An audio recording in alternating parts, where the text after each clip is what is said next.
Bonjour and hello, I'm James and I'll be your host for this season of the Everyday Forum podcast, an original Stratfest at Home podcast showcasing a sampling of the thought-provoking discussions from the Stratford Festival's 2025 Meighen Forum, the festival within the festival designed to enhance and contextualize the performances in the main Stratford Festival season.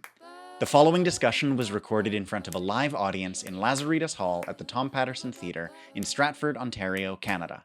Enjoy!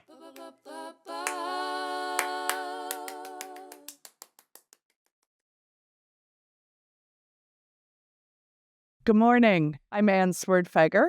I am the publicity director for the Stratford Festival. We are very glad to have all of you and all of these wonderful people here with us today. It's a privilege to gather on this shared land overlooking this beautiful river. We acknowledge that this has been the site of human activity for many thousands of years. We honor the ancestral guardians of this land and its waterways, the Anishinaabe, the Haudenosaunee Confederacy, the Wendat, and the Attawanderong.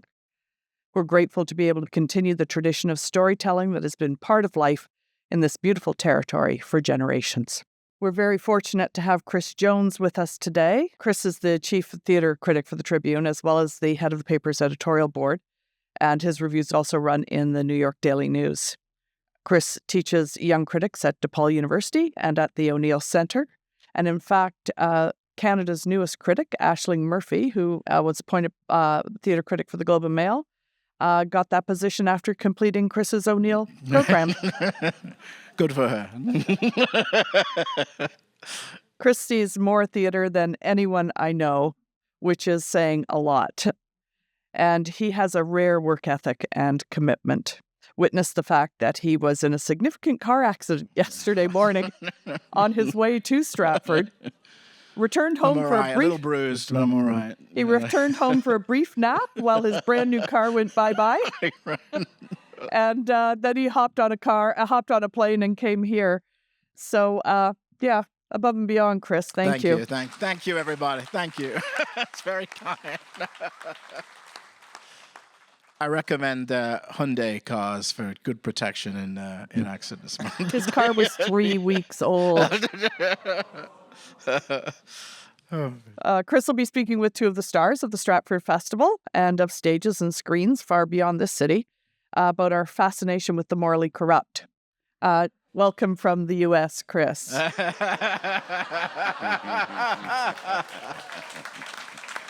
Jonathan Goad is in his 18th season with the Stratford Festival. He has played his fair share of morally questionable characters, including Iago in Othello, Henry VIII, Corlys in Bartholomew Fair, Face in The Alchemist, and less so Oberon in Midsummer Night's Dream. You didn't play it less so. I mean, he's less so questionable. Right, gotcha, yeah. And Harold Hill in The Music Man. This season, he's playing the con man Lawrence Jameson in the musical Dirty Rotten Scoundrels.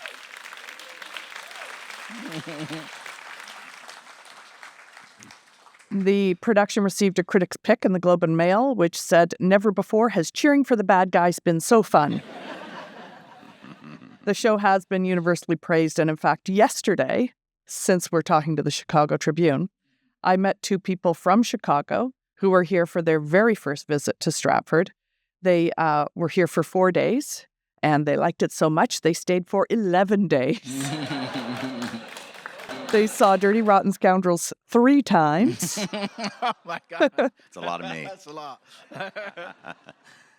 And they also saw Winter's Tale twice, which brings us to our other panelist, Tom McCamus, who is also in his 18th season here and has also played more than his fair share of scoundrels and villains, including Mr. Horner in The Country Wife, Don John in Much Ado About Nothing, Macheath in Threepenny Opera, the Vicomte de Valmont in Dangerous Liaisons, the time we did it in 2010, Captain Hook in Peter Pan, Iachimo in Cymbeline.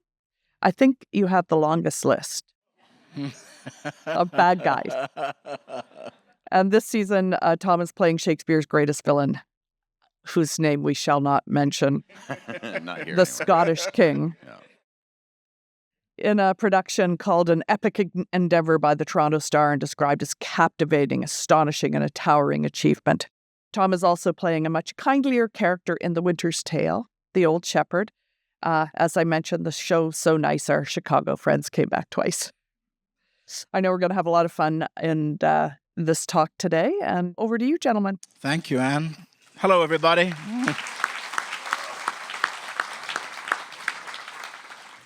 The guy you're playing right now, what is his relationship with his own ambition is what I was wanting to ask you.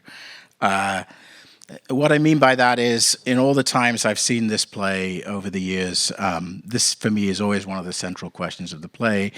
Is the guy himself comfortable with his own love of power, or if you like, his own moral questionability? Is he just reacting to your mind? Is he just reacting to the circumstances that get thrown at him? Or is he self-reflective enough to be able to look outside of himself and see what he's doing? Yeah, it's you sort of go when you're starting to play. You go, did he always want this? Is this something that's been in his brain? Yeah. Do they just sort of bring it up to him? I tend, and this because this production's somewhat different in terms of timeline and things like that, and there's also a lot of drugs involved in this production.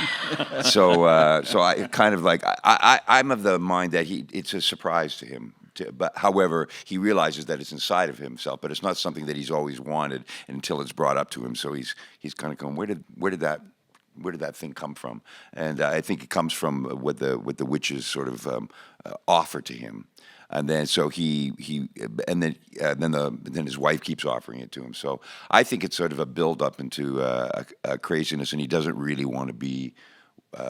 I think the truth of it is that he didn't want this, and if he'd been able to follow that, he would have been fine. But because he does follow for other reasons, he ends up in a place that he just does not want to be in at all. So, and it's a madness. I think that's what's happened to him. So he's driven by circumstance to be who he is? More so, yeah, that kind of way. And a kind of insanity, I think, is what happens to him. But then again, that's somewhere it's got to be in there for him to actually say, okay, I really do want this. But I think the realization of what he has to do to actually keep it is the thing that drives him insane. So, yeah, that great moment where he says, "I'm steeped in blood so far that to go this way or that way doesn't really matter." Yeah. And there's a kind of everything's he did. Robert said that when he comes out after he's killed the. Not after when he goes back and he kills the two young guys, and there's a speech where he says, "If I had died now, then I'd lived a better chance." And he said, usually it's done as if it's kind of a put on, like a thing. He said, but no, this is a truth of what he feels at the moment. That it's like there's nothing serious in mortality, all is but toys. There's a kind of that theme takes him right through to the end, where he goes, "There's signifying nothing." Is the same kind of thing. So, but I mean, sort of. Pending self-awareness doesn't prevent him from running his sword through a few more bodies, though, right? Right, yeah.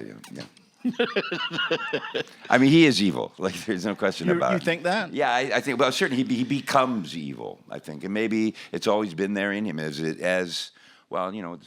We're about this topic. I mean, I know Johnny is, and I assume I am a very nice person. I have but I love playing evil people, and I kind of go, why do I love playing them so much? So somewhere deep down, there's kind of you get an opportunity to be able to, especially on the stage, to do something that you would never do in real life, but you get to do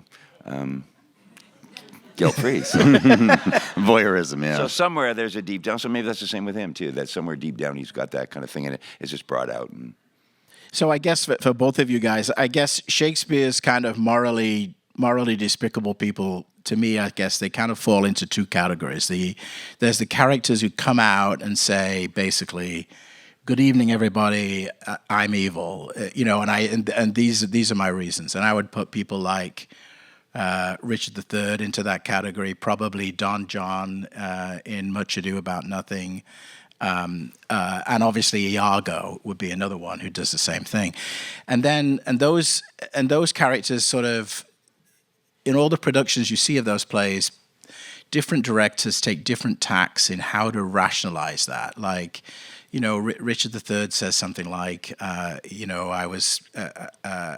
evil because of the way I was made. Sometimes people just appear malcontent, period, like Don John in Much Ado seems that way. He just seems to be that guy who's sort of pathologically evil. And then Iago, is interesting. I just saw the Broadway staging of Othello with Denzel Washington and Jake Gyllenhaal, who is actually the best thing in the show, I thought, as Iago by far. And he sort of had this really interesting approach to it, where it was like he was just compelled by the momentum of the character, and he just kind of went with it. So I'm curious about, since you guys have played so many of these guys, is that a fair division? And how do you see what's it like to play one in one category and one in the other? Well, I mean, to speak specifically to say Iago certainly, he's hell-bent from the outset, and at the same time, maybe to what you're speaking about, he really doesn't know where he's going. And that is partly what drives him, is the game. Pushing, and then pushing, and then pushing, and then also bringing an audience, making them, to a certain extent, complicit with his acts. And again, enticing them with the game. Just saying, if I did this, maybe this would happen. What do you think? Let's try that.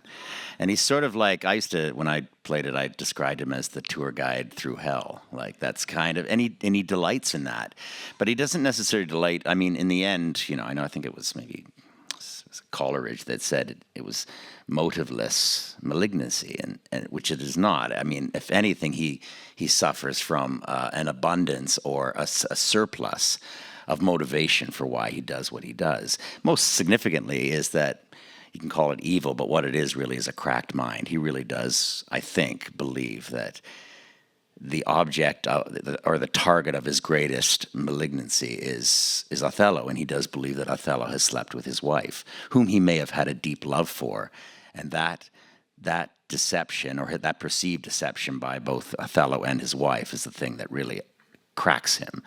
And then he sets about to bring everyone down to, I called it the summer of reduction and destruction, because he takes everyone, and the game is, I can take everyone, even of the noblest character, and Othello certainly represents that, and reduce them down to their most animal parts. And that's what, a bit like you were saying with Mackers, they in the end, it's nihilistic. It's like looking at fate and going, there really is nothing. Like, in the end, the human animal is just a series of constructs, and I can make the best person do the worst thing to the best person. And the game does become, the momentum of that play and the momentum of Iago becomes so compelling. The game becomes so fun. I mean, it's funny, the play I'm in right now, which is a big step away from Iago, but we describe it all the time as the game. What is the game, And the game can either be one that's benevolent or ambivalent, And so, yeah, I think if that speaks to maybe an answer for you, I think Iago is compelled by momentum and the game. And of course, then the celebrity status he feels in his innermost being at actually being successful, because he craves success. He craves. So in himself, he says, man, I'm good. The one thing I'm good at is reduction and destruction. I suppose if you want a moral of that play in general, maybe it's that Shakespeare's saying that in a marriage, you should look to each other for answers, not external forces. Because in that play, when Othello and Desdemona don't look to each other, they all kinds of horrors come their way. So in some ways, these kinds of characters in Shakespeare are sort of ciphers, right? I mean, they allow other characters to sort of see or not see their own mistakes. Yeah, like Tom said, in the end, it tends to live in the mind anyway, right? Like at a certain point, these characters, the mind turns inward and begins to feed on itself, begins to destroy itself. And I think, I say that in the case of Othello, there's this incredible moment, which I've heard, I don't know if this is necessarily true, but someone once said to me that in Othello, if you played it outright in its full, with its full text, that in the center of the play, there's a moment where he asks a question of Othello, and then Othello asks a question back, and and Iago says nothing. He just kind of dismisses what he just proposed, and Othello goes, "No, what are you talking about?" But then the die is cast, or the seed is planted. Othello at that moment begins to fill the void, the nothing, with something, and of course the something is deep suspicion of what he thought was one of his greatest friends and allies, and of course, and his wife. So the idea that you can plant a seed in a brain, and if the brain is powerful enough, both Mackers and Othello are these warrior poets. They are highly articulate and beautiful in their expression, but in the end, that same mind gets turned inward, and it destroys itself. Kind of like also in Winter's Tale too, is Leontes, who isn't necessarily an evil man, but same thing. There's that one thing where he just the jealousy is just planted, boom, from then on. And there's always the discussion as an actor, like does he bring this in with him at the beginning of the play? But I think it's really fascinating when you actually get to see that moment happen on stage, and when he goes too hot. Explain that. Go a little deeper into that moment. It's just a fascinating moment. Yeah, it's because he sees that he's trying. Hermione's trying to get Polixenes to stay, and he's sort of watching, and I think they touch, right? They do one little touch, and he just sort of sees a spark of too hot, and then he describes how they the jealousy that's happening in his mind right now, and he talks to the audience about that, what's happening, and. But yeah, it happens in the moment. It doesn't have to be, but when it does happen in the moment, it's kind of it's very exciting. And then everything supports his own narrative in a funny way, and even twisted as it is, he sees the escape of Camillo and them as someone fleeing who's guilty. So it's like that the notion of doubling down on their own doubt. Yeah. And I think, I mean, in many ways, Othello is also an examination of jealousy. Maybe Mackers is to a certain extent too, right? Like wanting what you don't have, and having a deep-seated envy that is utterly destructive. Yeah, I mean, Leontes is a great example of, because he isn't evil, but he certainly goes right up to the door of evil, and ultimately does perform a few evil acts. Like, I mean. He goes crazy. Those are the harder ones to play. Like Mackers is difficult to play. Leontes is difficult to play because they have that self-doubt in them all the time. If you're playing Richard III, it's just pure joy because he's got no doubt at all. Yeah. And he just... Oh, right, yeah. At that point, Richard III... Though, of course, I'm sure some of you know, in the Henry VI's, there's a young Richard III, and there's this incredible monologue that he has somewhere near the end of Henry VI, Part 3, which we did those here at the old Patterson. And I directed a production of Richard III at the National Theatre School once, and I included that, one, because you're trying to find things for young actors to do, and Richard was being shared between 3 actors anyway, but I put that monologue in there because it is an amazing justification, and it's pretty convincing, actually, where he talks about it's almost like a teenager saying, I'm born with this deformity, and I've been treated as such ever since.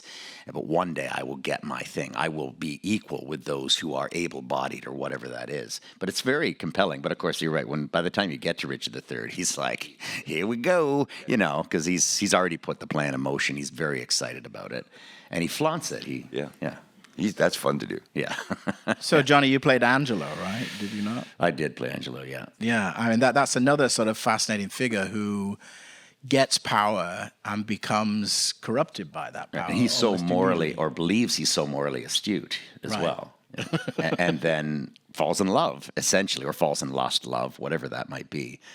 And, of course, with a woman who's now committed herself to, the church. So she's an angel to him, but he also falls into utter lust with her and makes a deal with the devil, basically says, sleep with me and I'll save your brother's life. And it's fascinating too. I thought of him this morning, actually, as I was walking here, because I thought to myself, he does have redemption too, right? Because then it's found out that he's actually has slept with a woman before, got her pregnant, and so he actually has accountability. But he also does have repentance in a funny way.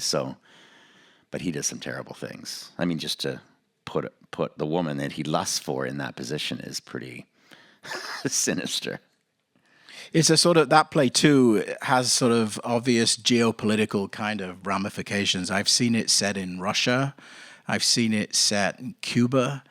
it's a play that directors often want to sort of apply broader societal, particularly with the idea of somebody setting somebody free in governance and then standing watch, as the Duke does, and then just watching everything be corrupt.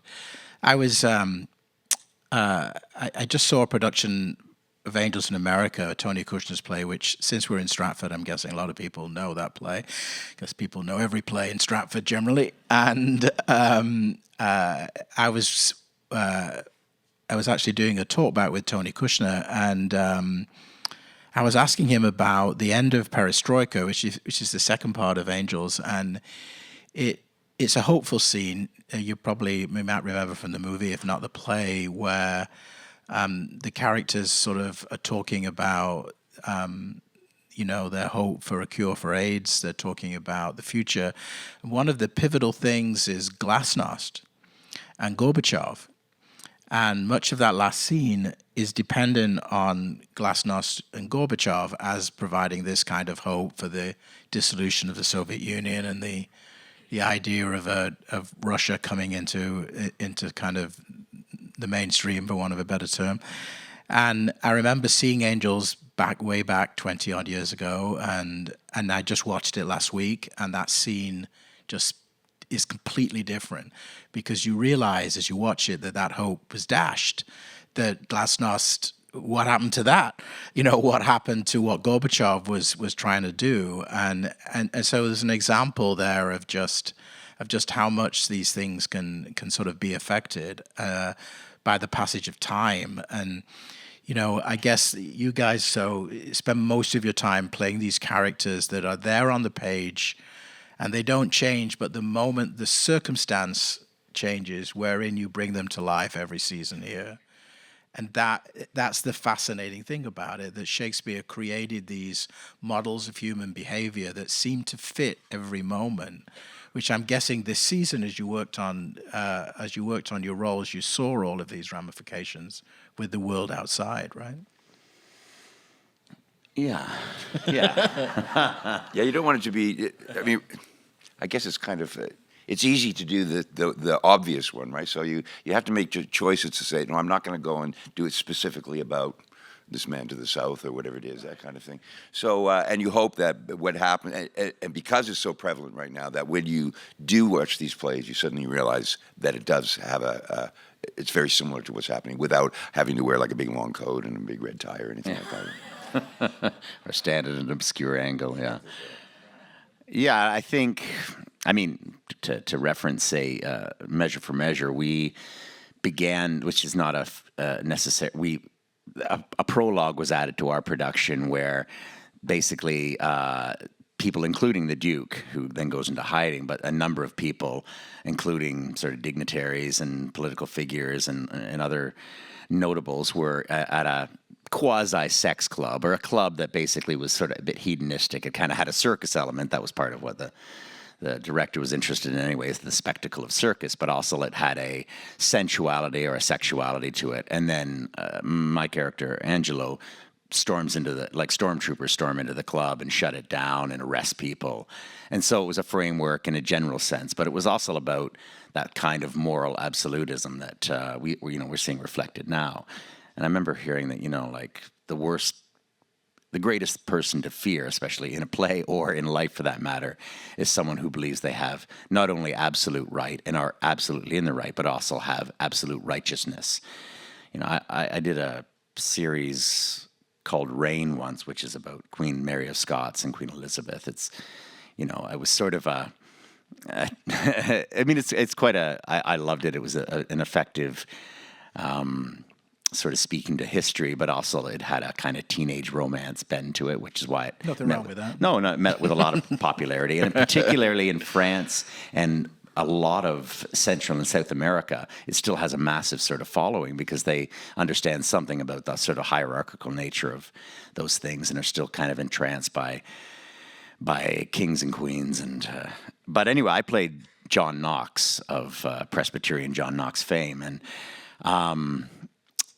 it was fascinating because he really, he's a historical figure. He's on churches all throughout the world, but he was as Bible thumping, and he really did believe he had a hotline to God, and therefore was capable of extraordinary cruelty, but all kind of in the name of God, and also trying to right society. He was a deep misogynist, but he was also a monarchist in his own right. And I mean, the only really redeeming thing about him is that he died essentially in poverty. He wasn't part of the clergy that acquired great wealth, and he had been tortured for his beliefs formerly in life. So maybe that's partly where his venom came from. But anyway, all that to say that his belief that he was essentially assigned this task from God, which we're seeing reflected, we've seen it throughout history, but particularly right now in our neighbors to the south, there's that rising sort of sense of the evangelical is terrifying, and can be incredibly deadly. Yeah. Well, I think if we go back to Richard III for a second, what you see in him really is you could argue that Richard figures out that he can thrive by approaching governance as a zero-sum game, and really, if you look at that play, at least in my humble opinion, he takes advantage of people who follow the rules. He takes advantage of operational decorum, you might say, and adherence to the rules. And he figures out, I think, and this is the part that I think is the most sort of telling with the U.S. political situation right now. It's the idea that that truth and justice, concepts like that, are really just somebody else's narrative. So it's the idea that those absolutes that we feel so strongly, anybody who comes to this festival must feel strongly. You can't watch all the plays here year after year without feeling it strongly. I know I do. That it's just we seem to be in this environment where everyone has a position on everything, but critical thinking has sort of disappeared, and there is no sense of absolute non-partisan anything. And it seems to me, I was thinking about what I wanted to ask you about that yesterday, and I was thinking, it seemed to me that Richard is the play that really evokes that the most. That he just takes advantage of everybody else doing the right thing. Yeah, I remember when I played him a long time ago, and he had a deformity that was kind of based on a cerebral palsy is kind of what I based it on. And what I would find, depending on who I was doing a scene with, it would be more larger or smaller, depending on this person needs to feel sorry for me, so therefore I'll make it even worse. So everything that he even his own deformity, which you say in that speech, he would use it to get what he wanted, and it didn't matter. And it was, like you say, he knew how to. He had no moral compunction about anything, and everybody he would use their feelings. He does that in the scene with Anne, right? That's he turns her love feelings in order to him. So he's very, very good at seeing everybody's weak spot and knowing how to change his attack on somebody to do that. I always think, I don't know, I'm assuming most of you know Richard III, but I always think that's the hardest scene in the entire Shakespearean canon, especially if you're playing Anne, because she goes from what has he done? He's killed her, he's killed everybody she loves, and by the end, she's seduced by him. And she's totally part of it. When we did it, Martha Henry directed it, and she had played it famously with Brian Bedford, actually. And Sarah Dodd was playing Anne, and it was wonderful to watch Martha direct Sarah to do this. And basically, what it came out of was she's totally mesmerized by this man, and even though and it totally comes out of emotion. It doesn't come out of any kind of thought. It just comes out of the what this man knows how to manipulate her, and it's his ability, which that's what a lot of those guys are, right? I mean, we are fascinated by them somehow. That ability for them to switch and give and speak only to you. That's the other one that they know how to do. They can sort of talk to you, and you go, "Oh my God, he's speaking directly to me, and I will do anything for that person." So, I suppose not to get all into tragic theory and everything, but let's get into that for a sec. This was the idea that you see these kinds of characters in Stratford, and then you get whatever feelings you have like that yourself, you theoretically, it expunges them in some way, or maybe it gives it a workout that you need, or maybe you just sort of react to these characters as so reflective of reality. It's a fascinating combination of things when you watch these guys. There's also an interesting thing I was thinking about it, that there's always a great sense of humor, and we get to. And when you watch people, I mean, we talk about Trump too. I mean, there's something that you just can't believe he said that. So there's something very humorous about it, and so that's why it's easy to dismiss. When you actually realize what is actually happening, that's when you get afraid. And so when we're watching on stage, we know that person isn't going to really affect us. So he's affecting other people that we're watching. So we get to laugh along with him, I think, somehow. Well, there's also the idea of not saying of coming up with a way of speaking where you're telling people not to take you literally. So you know what I mean, that this is a sort of a great Trump technique. He sort of says don't take me literally, and many of his supporters don't, and that becomes one of his weapons, I think. The idea that you can say anything because it's all with this veneer of, well, I didn't really mean that. Yeah, I didn't mean the core of what you think that means. Yeah. I mean, I also think that it is these characters, their ability to use as much truth as they can to then ultimately wield the greatest deception. So there's always a series of grains of truth which they can point to. Iago has a great moment after he has manipulated Michael Cassio and exposed him as a drunkard, which he effectively, at least in that moment, is. And he's shamed and he feels awful. And so he uses a truth of that man, and then he's left alone on stage, and he turns and he says, who says I'm doing something bad? Really? Who can really say that what I've done is wrong? And he lists the reasons why. So he uses truth to its fullest extent, or a perceived sense of truths, in order to manipulate people, which I think is pretty, among many things, a pretty accurate reflection of what we're seeing in politics today. Like how they use a series of truths or things you can point to, but then deeply, deeply manipulate those things. And of course, play on anyone and everyone's fears. But I do think, in the theater, catharsis is for real. There's no question that I think you come to see characters like that, and part of you does get to exercise the shadow part of yourself, which is not an unhealthy thing to do. So part of what you see in a character, say Iago, Macker's Richard III, you get both arm's length of watching horrific acts and being kind of surprised, horrified, and a little bit delighted at the story that they provoke. And the other part is recognizing those parts of yourself, which I think is, I will say that a couple summers, certainly the Iago summer, but another summer I played in the Henry VIs. I played the Duke of Suffolk, who is kind of a minor Richard III. He sees what he thinks is a weak king. He craves his queen, and he also craves power. So he does a kind of trip until eventually Richard, Henry VI shows he's got a bit more muscle than you think, and he cuts off the Duke's head. But I also played in the next one a character named Jack Cade, who's a true historical figure, who led a small rebellion in London at one point and almost took London Bridge. But he basically, not unlike some things we see again in politics, he really attacked elites, attacked education, attacked, the wealthy, the money class, and led what was a sort of small rebellion.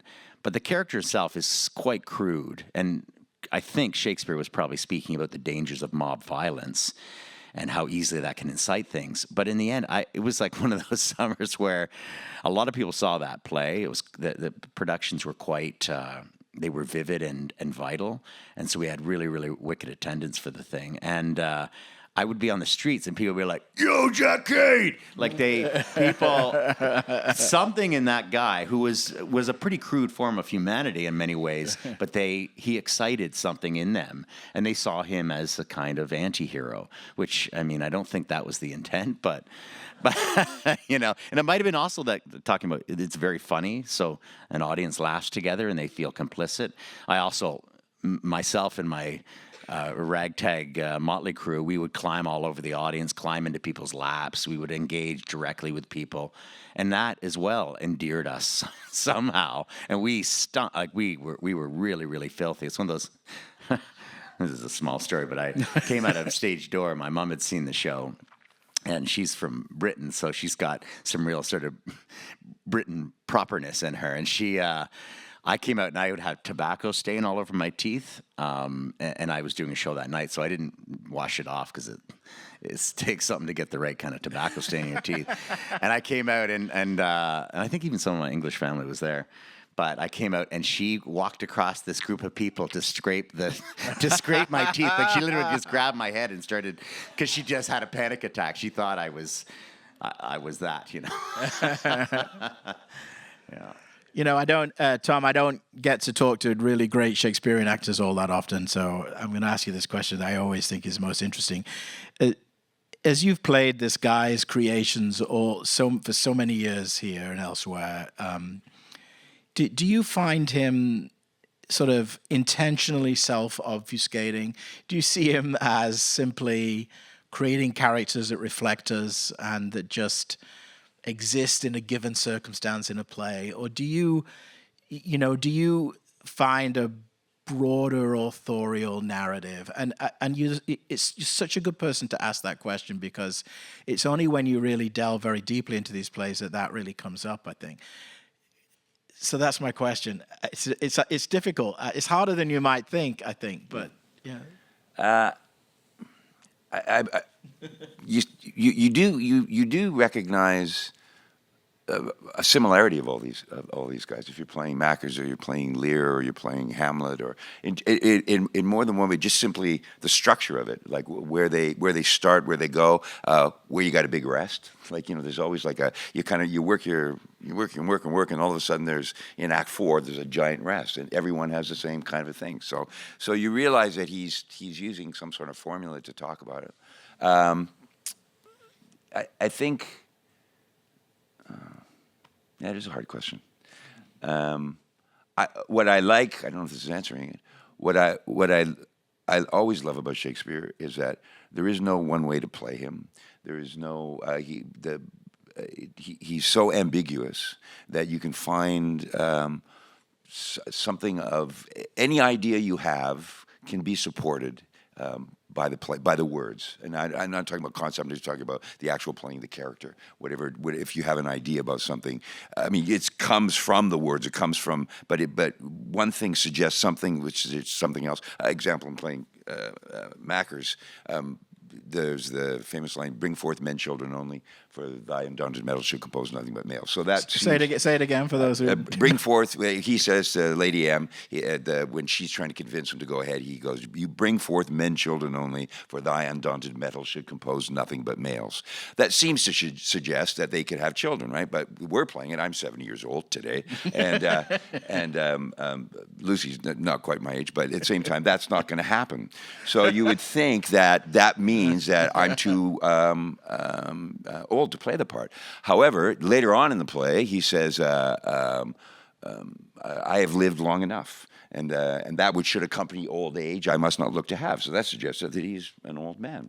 So you find a way to play it. So what we do in this is that it's just that, because we're bikers and it's that kind of machismo kind of thing. He's just saying, you could bring forth men, children. It's just simply saying how much he loves her. But if you're younger, you can play it as if we're going to have kids, because he's so concerned about having kids. So there's so many different things that all you have to do is make one suggestion to go that way, to play it a certain way, and that allows you to play it another way, which allows you to not justify, but it's the puzzle. How do I make this part this is the circumstances that we're given. How do I make that part fit it? And it always works. There's always a way to do it because there isn't one. It's totally ambiguous, as is human nature totally ambiguous. People are not. We think we're good people, but we can be bad people as well because we wish we could say that thing to that person that actor says on the stage to somebody else, but I would never say it. And that's not quite answering your question. Well, no, let me ask the question again because you slightly dodged it, which is, I guess I'm really asking, what does he believe in, if anything? Shakespeare. Yes. Well, I guess what I think he. I think he believes in. I think he believes that human beings are more complicated than we think they are.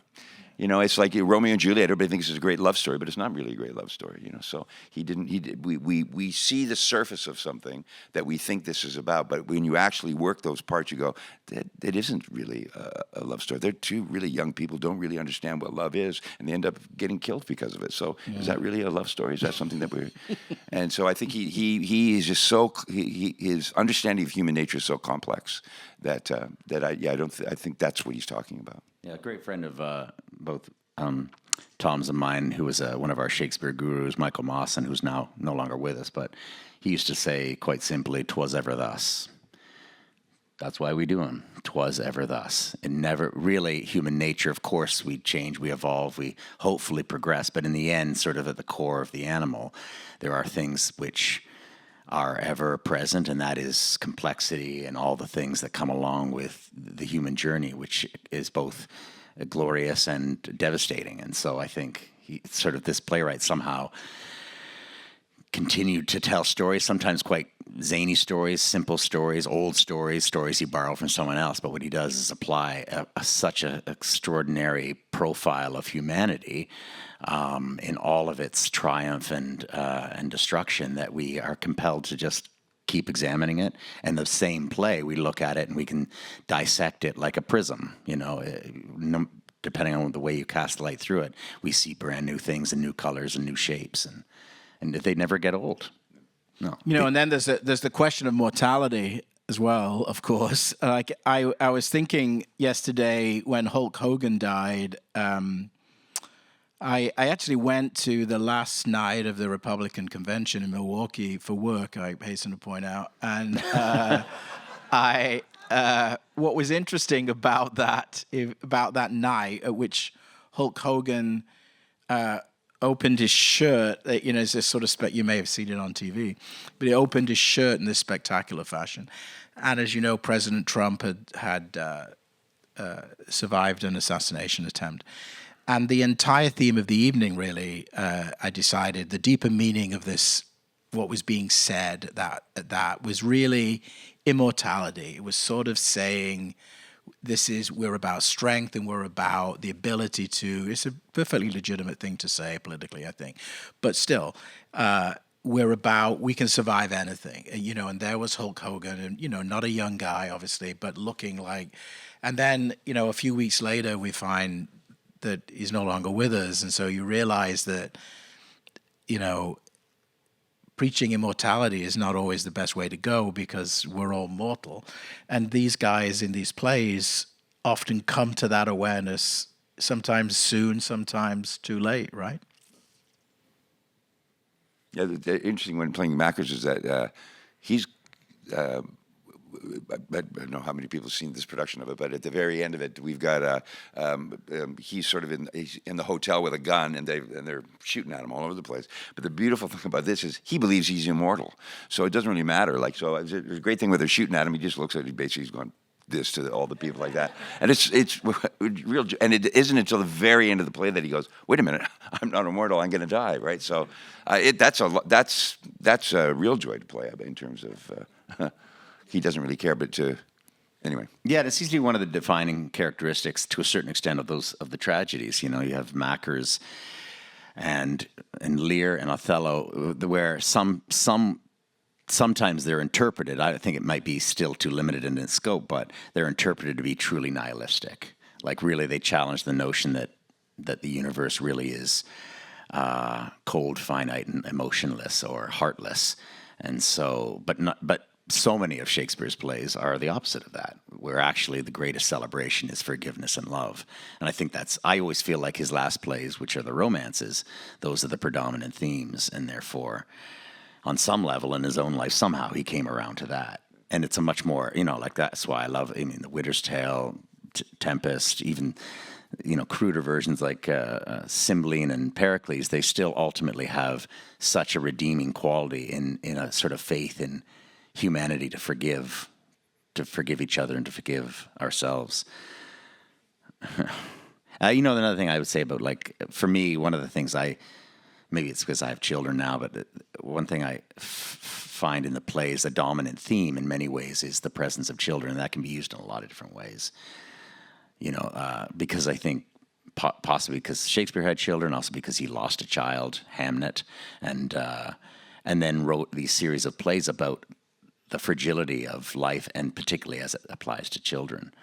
And that in the end, it's like in Richard III, once those kids are killed, that's really that's the end of the game. I mean, he hangs on for a while, but in the end, that's really, we cross the line. And I think Shakespeare somehow recognized that even the time that he lived in, the death of a child is so significant and so out of order that it will perpetuate into an endless amount of things. I was thinking about that evil thing that you enjoy, but there's that crossing the line. There's in the Scorsese film Goodfellas, right?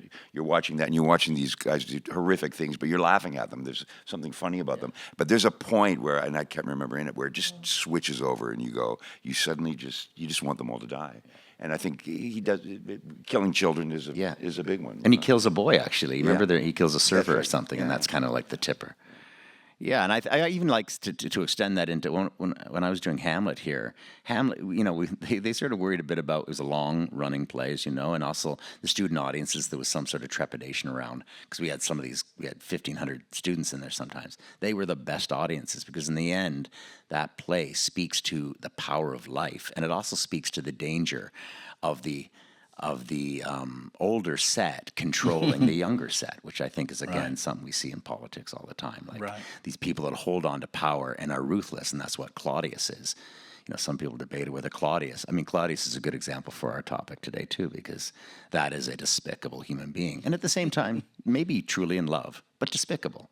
I remember someone saying, do you think he's really the villain? I'm like, he poured poison in his brother's ear. Yeah, he's a villain, regardless of what he was before or after. He really was a villain. When we did it, I had a director, or I think it was assistant director, and the speech that Claudius does, he was trying to convince me that it was, he was really heartfelt and everything, and that he was really trying to mend his ways and trying to find the goodness of him. And I went, no. Yeah. That's not fun to play. I want to play the guy who's truly evil. When he goes, oh, well, sorry, it's not going to work, and moved on. Yeah.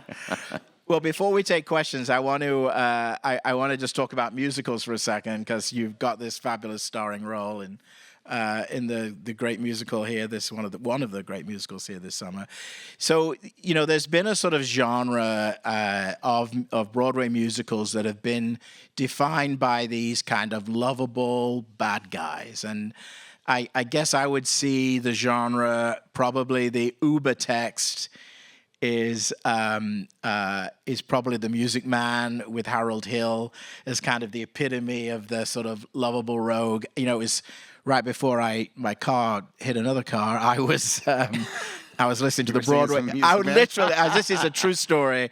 I was literally listening to the Broadway channel, and I was listening to that, gotta know the territory, gotta know that's, and I was like, literally, that was what I was listening to. So I'm bringing this up as catharsis for myself, but so Harold Hill, and then, in the 90s, we saw The Producers become one of the biggest hits Broadway had seen, at least while Nathan Lane and Matthew Broderick were in it. And then we then had other shows like Dirty Rotten Scoundrels, obviously, Sweet Smell of Success, Catch Me If You Can. They were all these kind of musicals that you could almost define as I sometimes think of them as caper musicals, which is obviously also a Hollywood genre, but it's the idea of guys, lovable tricksters, getting up to no good, and being completely amoral. So I just wanted to throw some of that at you and see what insights you had into this guy you're playing. Amoral? No, well, yeah, I mean, Dirty Rotten Scoundrels, of course, is based on a 1980s, I want to say 87 or something, film of the same name, and it certainly actually sticks pretty close to the plot, though it uses it as a launching point for a musical, in which the movie is not at all. I'm not sure. It's funny. I'd like to look more into it. I remember hearing that David Yazbek was basically up with one of his kids, and it was 3 a.m. and it was playing on cable television, and he saw it, and he was like, "I'm going to write the music." Like it was one of those. Because I'm not sure how you look at that movie and go, "This will make a perfect musical," but it is a relatively perfect musical in many ways, and it's very from the outset.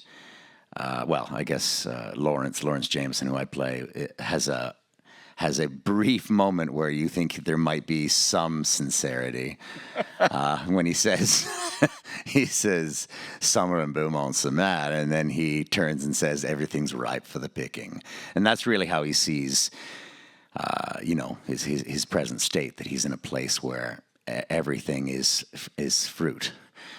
At the same time, in our production, and I think probably implicit in the play is that he is a scoundrel, does have a moral code. He does not prey upon people who don't have the means to be preyed upon, and they are somewhat complicit in it, in that he's mostly feeding on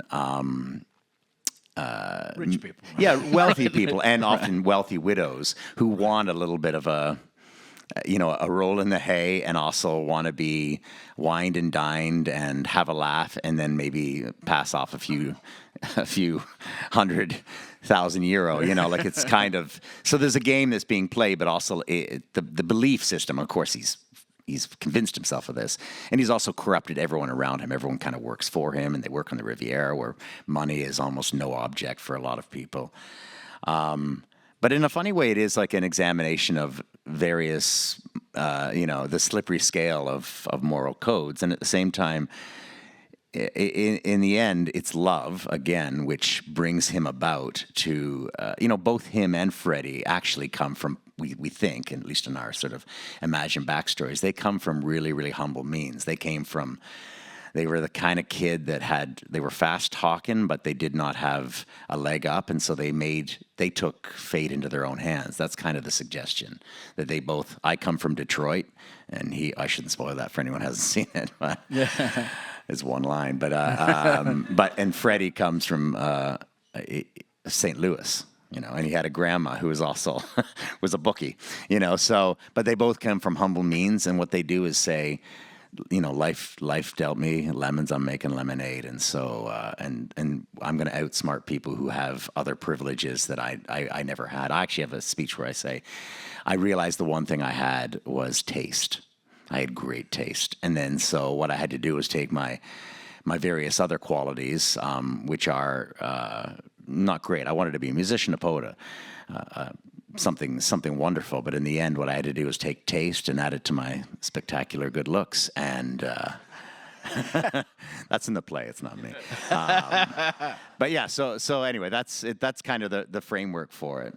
Well, I guess that's in Music Man, they say of Harold Hill, you got your foot stuck in the door this time, and Right. that's what brings him down. Yeah. So it's the idea that these guys are ultimately get caught by love. They get caught by love, yeah, and it teaches them, and it's something that they've avoided, ducked, weaved around, and yeah, Harold Hill is fascinating to me because that play, of course, I'm sure you know it really well. It really is like a souffle.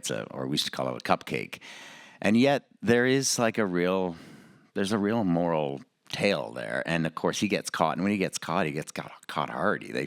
They threaten to tar and feather him. They put him in, and what's amazing is that crazy think system actually kind of works, which is an old version of the sort of what do they call it, visioneering, or The Secret. It's like basically if you think it enough, it'll happen, and that's kind of what happens. And I must say I didn't have children yet when I played it here, and a great actor, Stephen Russell, who many of you would know of. He was in the audience. He had his kids were now probably almost in their 20s, but he came to me on opening night, and he was sort of had tears in his eyes, and he said, "It makes all the sense in the world." And I was like, "What are you talking about?" He said, "That moment where they begin playing terribly, the minuet in G," and I still didn't really get it. And he said, "You don't." He said, "When you have kids, when they fart, even out of tune, you cry."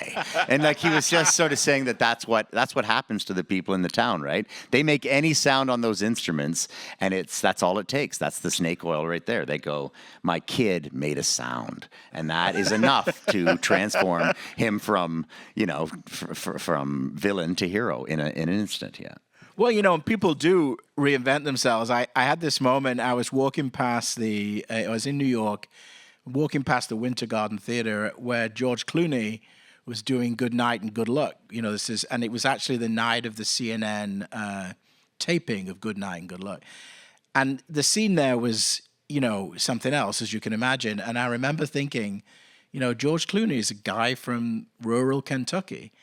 And look at him now, with this kind of, he's the guy who essentially, persuaded Joe Biden not to, it was his piece probably as much as any other single thing that changed the course of presidential history, or at least presidential candidacy history.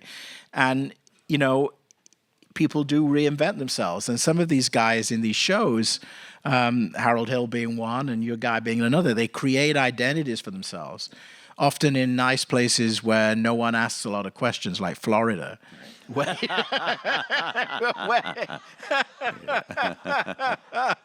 It's true. You go down there and you're like, "Oh, what's your history here?" Yeah, it's fascinating. And at the core of Dirty Rotten Scoundrels, right off the first number is called "Giving Them What They Want," and so there's a sort of sensibility of like, to a certain extent, we all want delusion and we all want illusion, and that's sort of the premise that at least keeps them afloat for a long time, that they're actually giving people what they want. Yeah. All right. Selling fantasy. All right. Well, so I've got some questions from the fabulous Anne to ask these lovely actors. So let's go for it. Okay. When taking on a character like Macbeth or oh shoot, I'm going to turn around now. What do I do? Yeah, spit, curse. Spit. Right. We're not technically quite in the theater. I was trying to avoid it. But if something goes wrong in Winter's Tale today, we'll know who. You already had water in the AVON theater last night. Yeah, last night, yeah. These guys had to put the generator on and the whole 9 yards. Oh, yeah. We lost all power to all theaters last night. And you carried on with the show? Yes, we did, yeah. Oh, wow. So when you're playing one of these characters, y'all, what's your routine for decompressing? How do you get rid of macas from your soul when you're done? Do you just drink him away? Yeah, I drink. That's kind of healthy. In this play, we have tattoos all over us as well, too, and they're sort of these kind of decals, and they're impossible to get off. And so instead of taking them off every night, you sort of keep them on, so you go home and you're still wearing all these tattoos. So there's a little bit of remnants of the guy. But yeah, no. Part of it too is you kind of get through it by actually performing it. So by the end of having, so for an audience, we give it all to the audience, but we get to give it away. So at the end of it, you're not. I think he lives a little bit in me, a little bit too much that I don't like. You can't really get rid of it because you got to play him the next day. But for the most part, the actual act of playing the part exercises the character. That's kind of the job, really. Like, it's not for us anyway. It's, yeah. Because, of course you are influenced by any character you play, and sometimes that you live in those headspaces, but it would be deeply irresponsible to, to treat people as if you were Iago or Mackers or, that. Walk down the street and hit somebody. Yeah, that's right. Yeah, and there's no excuse for that in many ways. Our spouses will say sometimes that, you got a little bit too much of that guy in you. Oh, yeah. Yeah, fully. Yeah. Oh, yeah. The year I was, even some, it's not quite a villain, but the year I was playing Hotspur, my wife would regularly say, "Okay, Hotspur." You know, if I got a little, because you just get the motor in you as well, the motor of the character, which in many cases, especially as a villain, the motor has a certain kind of energy to it. I mean, I must say too that the year that I was doing Iago, it was, the part itself is it's just short of the size of Hamlet. He talks a lot, and so there's a huge kind of investment because you have to take ownership for everything he says and does. And I will say that I found him, of course I had to deeply sympathize with him, so there was that, because that's my job. But I also just found it incredibly liberating, which is, again, going back to it's somewhat one of those things that people find when they watch plays. They find something liberating about the agency that a villain is taking. And they're in some cases going, God, I wish I could do that, or I wish I could take part of that agency. But I will say this, it was kind of meta-theatrical for me, because on stage I realized I had to do what I had to do, and I had to, pardon the expression, I had to not give a fuck. I could not, I had to be so determined in my actions that I had to be capable of doing these things. And it filtered into my own life.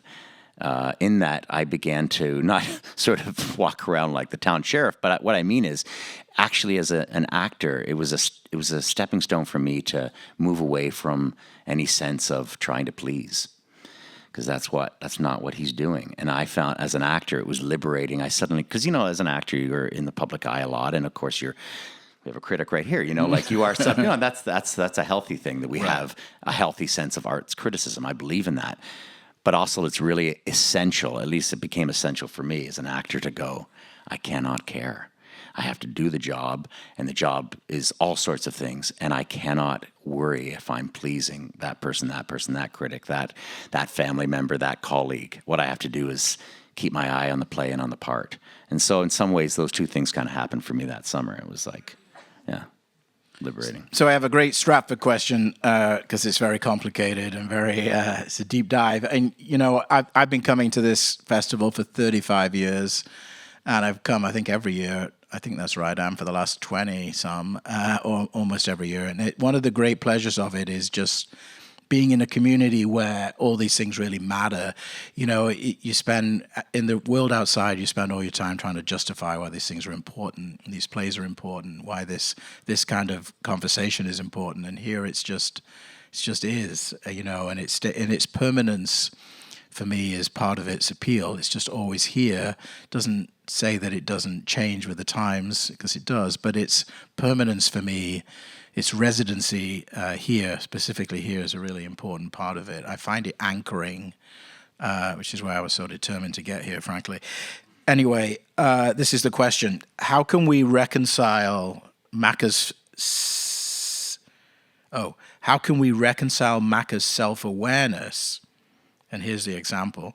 Canst thou not minister to a mind diseased, and or his refusal to fight Macduff at first? Everybody with me?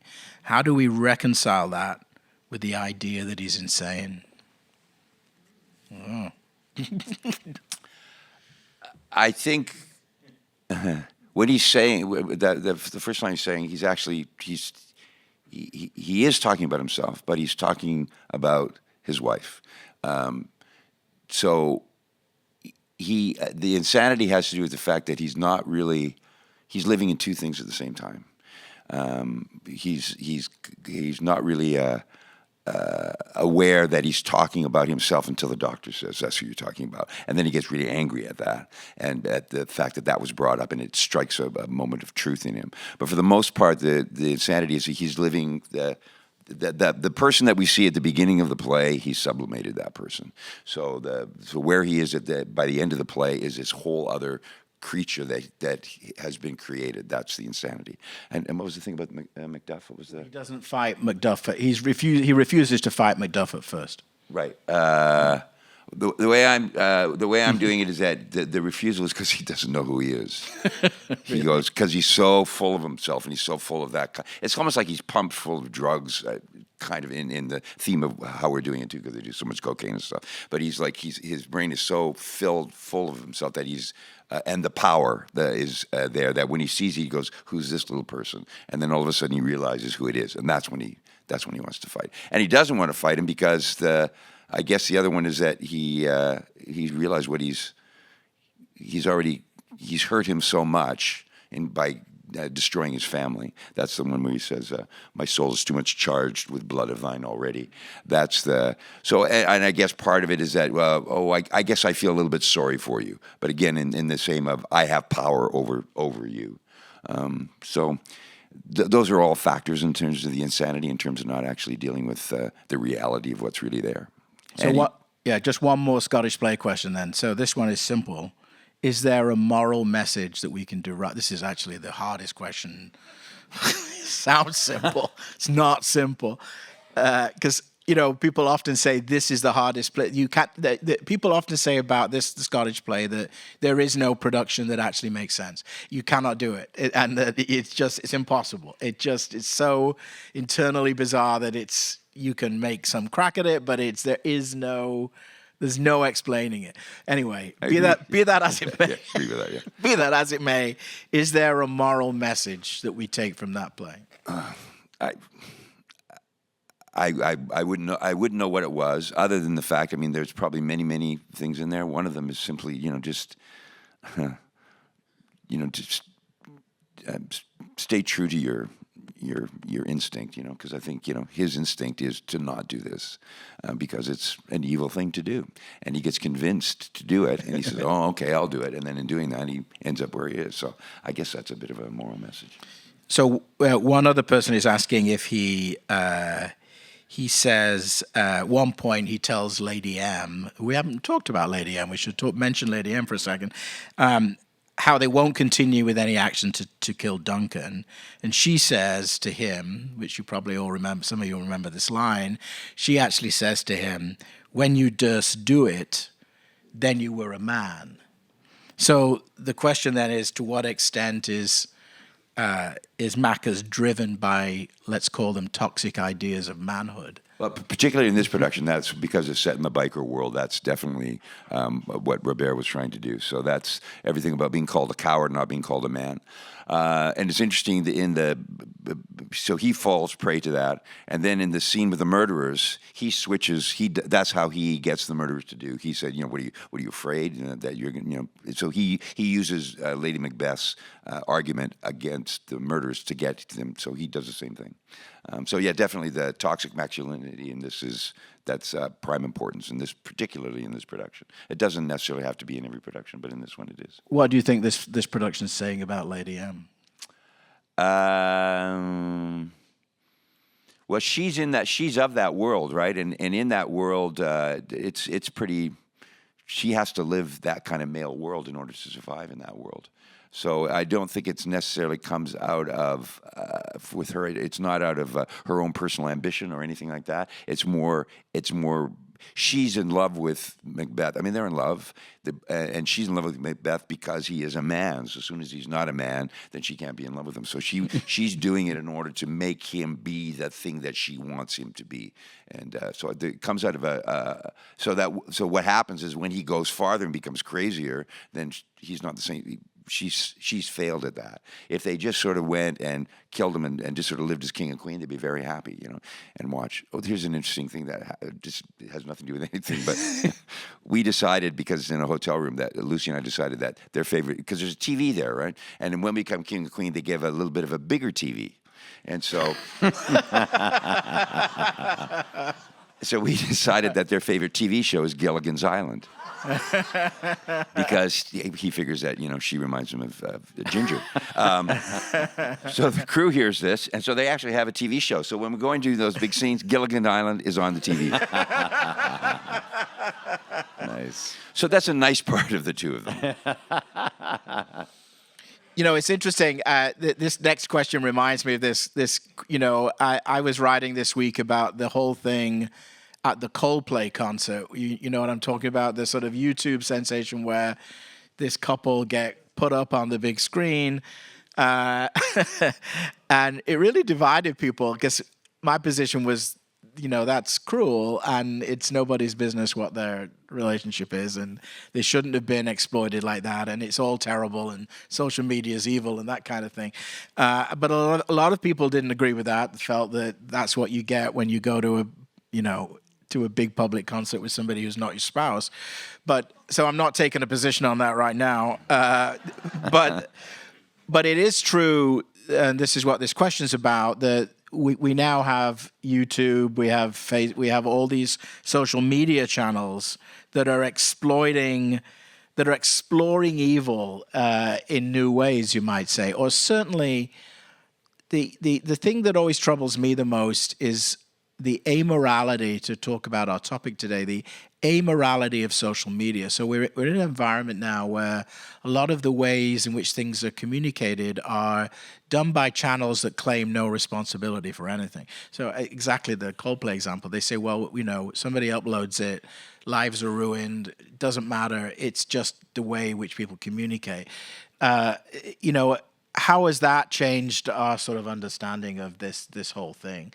And it seems that playwrights are going to have to deal with that going forward.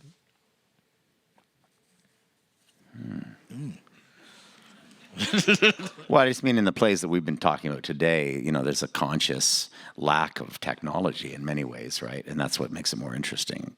Or not, I shouldn't say more interesting, but you're able to examine them in kind of a petri dish without the sort of influence of...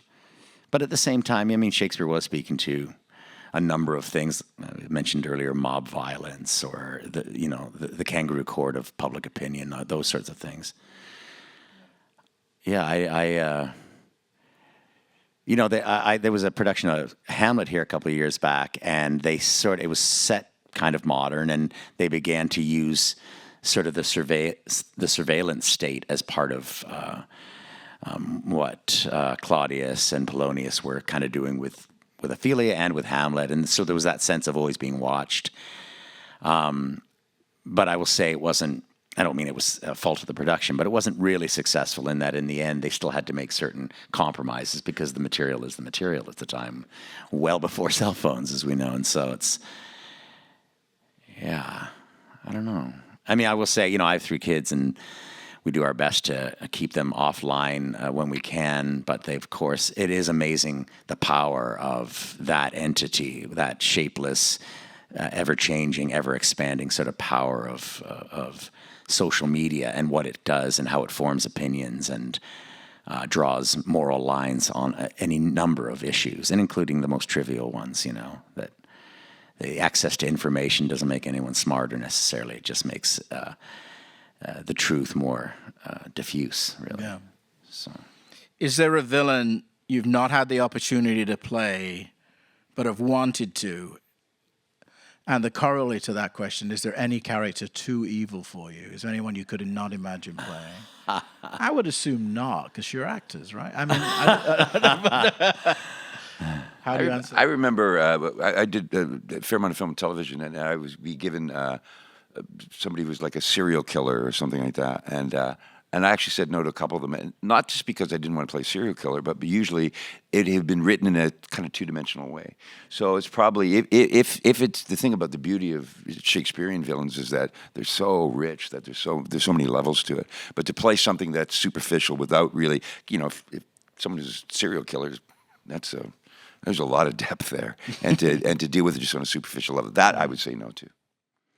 I did an episode of Law and Order Toronto edition. That's the thing? Yeah. Oh, yes, it is. Yeah, and it's quite wildly successful.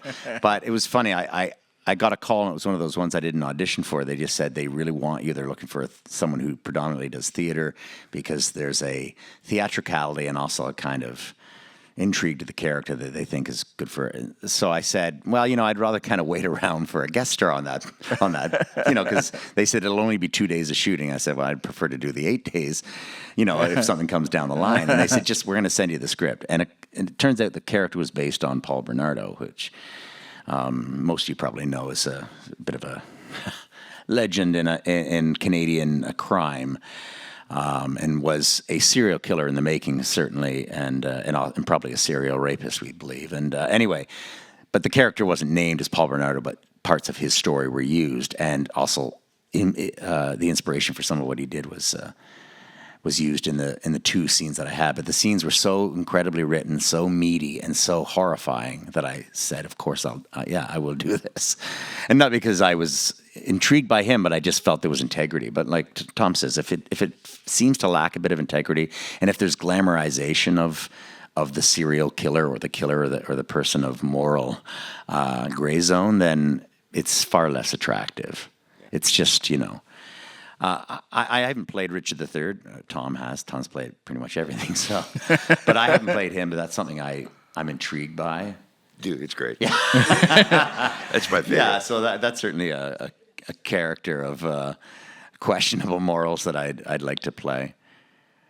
Tom, what roles do you have left in your as you approach your here you are Tom at 70? What are the roles that you want to play? I don't know, and I usually don't. I don't really have a list of them. I usually people say, "You want to play this?" I go, "I don't know." "Oh yeah, sure." And I go, and that is as I play them, I discover how great the parts are. So I don't think there's any. The only part I ever really wanted to play, and it wasn't really. Well, he's not really. Well, I guess he's evil. Is or he could be perceived as, is Billy the Kid in Michael Ondaatje's The Collected Works of Billy the Kid. But I'm way too old to play that now. Why do you want to play that so bad? I just love the writing so much. Michael Ondaatje is one of my favorite writers, and he's now become a friend, so I love it. So his poetry is exquisite. And that's just a series of poems, but it was actually originally done here. That Neil Monroe played that part, and I just love to speak his. I've done a couple of Michael's things. I did a thing called Divisadero, and I got to do a big long monologue.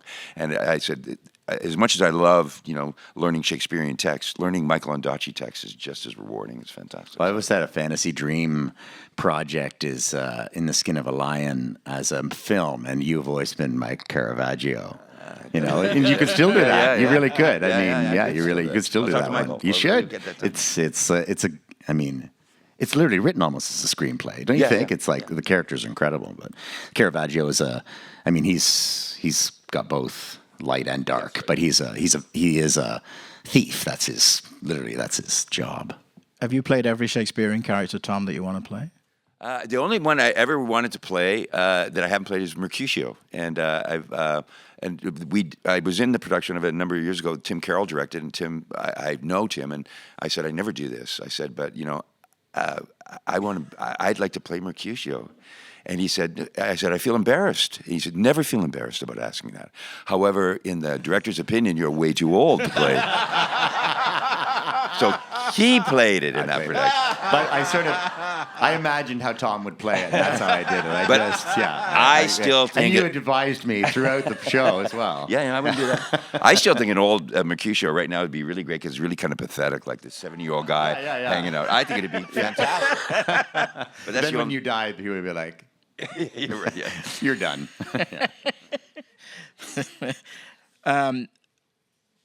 Okay. And let's just ask. This is great. I always like to hear this. Of all the things you've done, what's been the best? What's been your favorite roles? Good person or bad person? Actually, I was going to mention this too because the evil guy is one of my favorites is Valmont because I played that a little while ago and they're doing it right now, and I love playing that guy because my description of him is it's like Richard III with sex.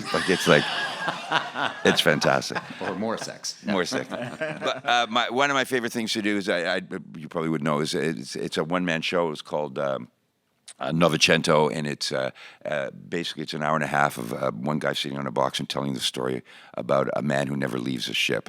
And I did it in Edinburgh, the Edinburgh Festival, and I did it in Toronto. I did it in Montreal, and it was really François Girard is a French filmmaker. He's a minimalist. So basically, I just sat on a box with an unlit cigarette for an hour and a half and told this incredible story about a man who's the greatest piano player in the world, and he has a duel with Jelly Roll Morton, and it's his best friend describing the story of this man, and it's hard to explain, but it was one of my favorite things to do of all time. So. Yeah, I mean, probably. I've rarely met a character I didn't like. You know, you sort of, it's both your job to sympathize and ultimately fall in love with who you're playing.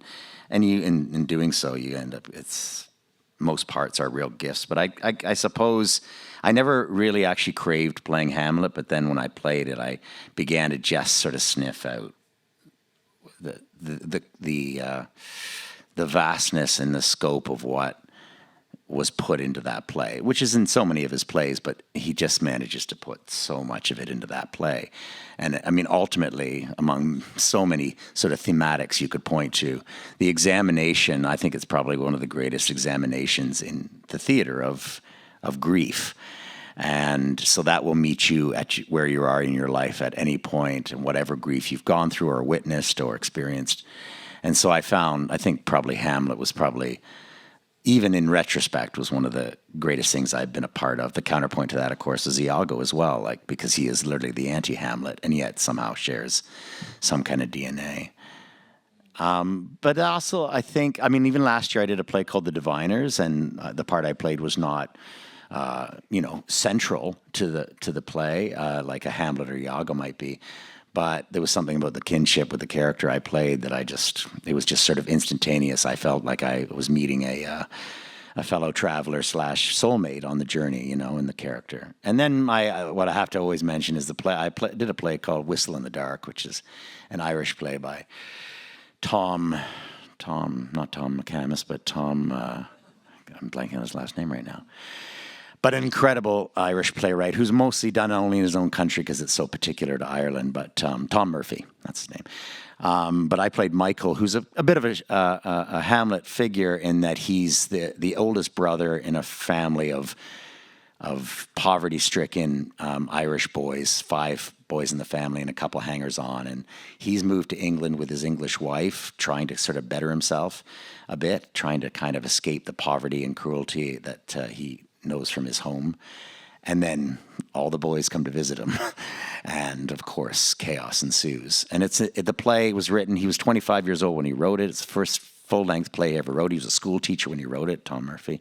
And he wrote something so quintessential. They say that it's the reason that The Homecoming was then written, and because he set a sort of precedent for realism in the theater. And that experience working with this company called the Company Theatre in Toronto, and also a guy named Jason Byrne, who was the director that we grabbed to come over, a young guy. And it was life-changing. It was like, it's the reason I stayed in the theater, because I was at a sort of crossroads at that point.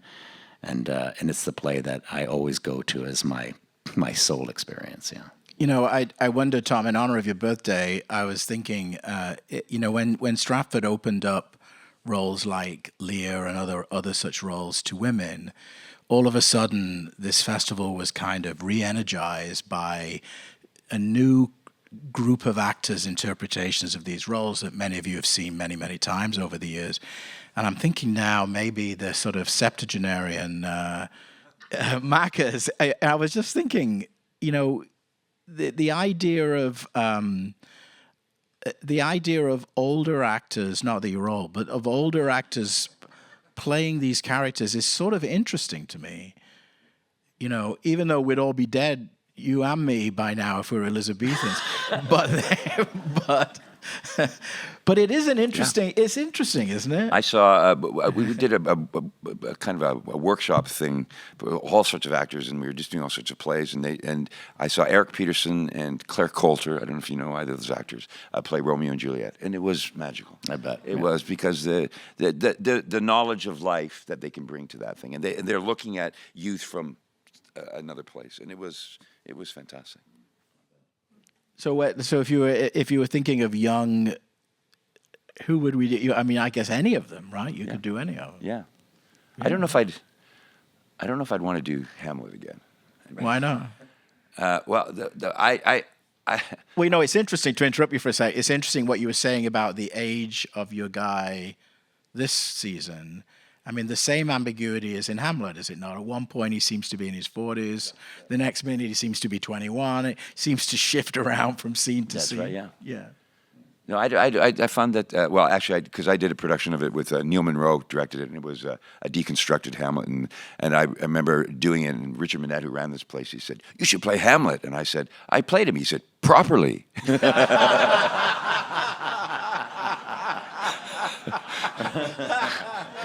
Because in our production, like Rosencrantz and Guildenstern were Siamese twins, and at the end of it, when the last act, they come out and they're looking for the sword fight. They're looking for Hamlet. They can't find him, and he comes out with a balaclava and a machine gun. He just kills them all with a machine gun, and then he puts a videotape in and watches Laurence Olivier play the part.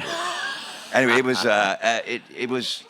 I'm trivializing because it was a pretty extraordinary piece of theater, and so I don't think I'd want to do that again because I played it properly. Yeah, and Neil Monroe. Yeah, it was Neil Monroe. He played it. He told me what to do. So, but it was extraordinary. So yeah, I don't think I'd want to play that one again. I did play Lear a little while ago, and same thing. I'd never wanted to play Lear.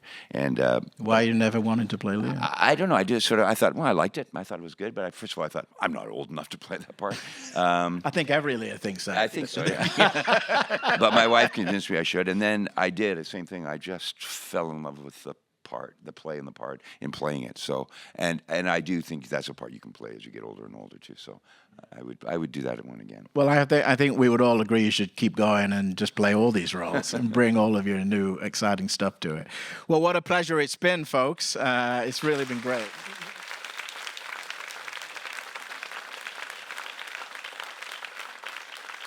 Over to Anne.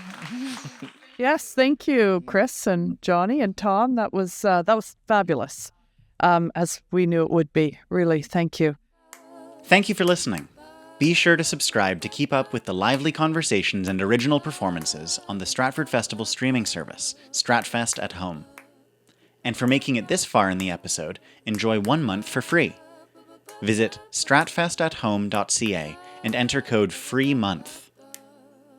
It takes you, our listeners, to make this possible. It also takes the support of our dear collaborators. Support for the Meighen Forum is generously provided by Kelly and Michael Meighen and the TR Meighen Family Foundation.